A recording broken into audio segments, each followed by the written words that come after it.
খবর তো আমরা অনেক রকম দেখি শুনি, কিন্তু এই রকম একটা সমাজ যেখানে মানে ভালো বেতনের চাকরি পাওয়া যায় না, যেখানে চাকরি প্রায় দুরস্ত, চাকরির বাজার এতটাই খারাপ যে শিক্ষিত বেকারের সংখ্যা ক্রমশ লাফিয়ে লাফিয়ে বেড়ে চলেছে আমাদের এদেশে। তার মধ্যেও এমন একটি খবর উঠে এসেছে, সেটাই জানাই যে মুকেশ আম্বানি, আমাদের দেশের ইন্ডাস্ট্রিয়ালিস্ট, বড় মাপের ব্যবসায়ী, কোটিপতি, আরবপতিও বলা যায়, সেই মুকেশ আম্বানি এবং তার স্ত্রী নীতা আম্বানির পরিবার তাদের বিলাসবহুল জীবনযাপনের জন্যে যথেষ্ট পরিচিত, শুধু দেশে নয় বিদেশেও এই বিষয় নিয়ে আলাপ আলোচনা নাকি হয়। তারা পুরোপুরি নিরামিষভোজী, তারা বেশিরভাগ সময় বাড়িতে রান্না করা খাবার খেতেই নাকি পছন্দ করেন, সেটাই স্বাভাবিক। খাবারের ব্যাপারে তারা খুবই কড়া এবং যাতে সুস্বাদু খাবার হয় সেই লক্ষ্যে তারা কিন্তু সেইভাবেই কুক বা যারা রাঁধুন এবং রান্নার কাজের সঙ্গে যুক্ত তাদেরকে নির্বাচিত করে রাখে।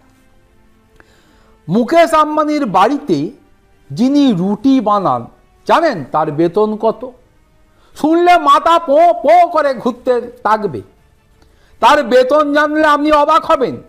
যিনি এই রুটি তৈরির কাজ করেন তিনি একজন এদেশের আইএএস অফিসারের থেকে বেতনের চেয়েও বেশি উপার্জন করে বলে খবর উঠে এসেছে।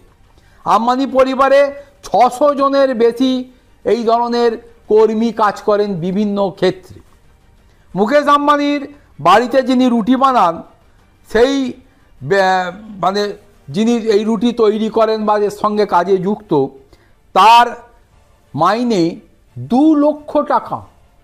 ভাবা যায় রুটি বানানোর কাজের সঙ্গে যুক্ত এরকম কুকের মাইনে 2 লক্ষ টাকা।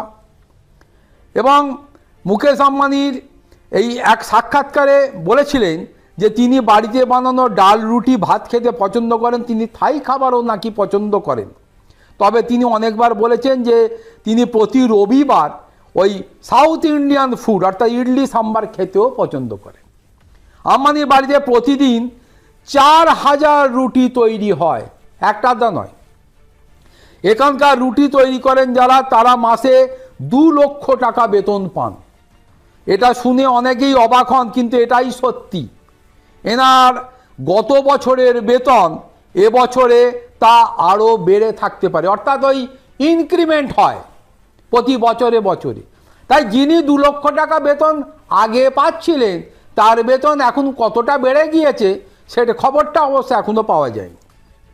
একজন রুটি তৈরি করেন যিনি কেন এত বেতন পাবেন, প্রশ্ন তো উঠবেই।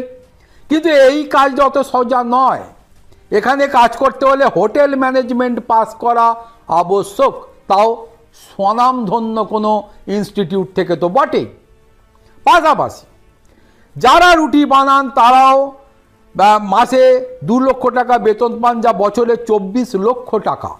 আম্বানির বাড়িতে যে 600 জনেরও বেশি কর্মী কাজ করেন, যেখানে 3টি হেলিপ্যাড রয়েছে, তার মেনটেন্যান্সের সঙ্গে যুক্ত রয়েছে কিছু কর্মী, 168টি গাড়ি পার্কিংয়ের জায়গা, বিলাসবহুল সুবিধা, বাড়ির মেনটেন্যান্স থেকে শুরু করে তার সমস্ত বিষয়ের সঙ্গে যুক্ত সার্ভিস হোল্ডার যারা রয়েছেন, সব মিলিয়ে যে 600 কর্মী, তারাও প্রতিদিন ওখানে খাওয়া দাওয়া করেন।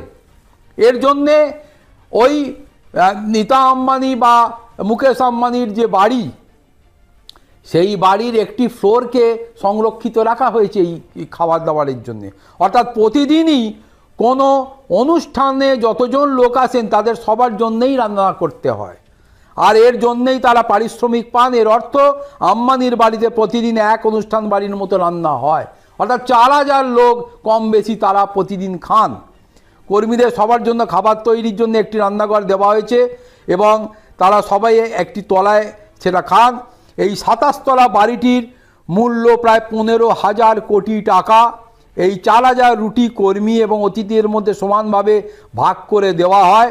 সেই কারণে রুটি প্রস্তুতকারকদের এই 2 লক্ষ টাকা করে মাইনে দেওয়া হয়। ফলে ভেবে দেখুন, যারা এই মুহূর্তে কাজকর্ম খুঁজছেন, অথচ তারা ভালো স্টুডেন্ট হয়ে হয়তো নামি দামি কোনো ইনস্টিটিউট থেকে ওই কুক বা হোটেল ম্যানেজমেন্ট পাস করেছেন, তারা এখনই অ্যাপ্লাই করে ফেলুন। যদি শিখে ছেড়ে 2 লক্ষ টাকা বেতন আপনার জন্যও থাকবে।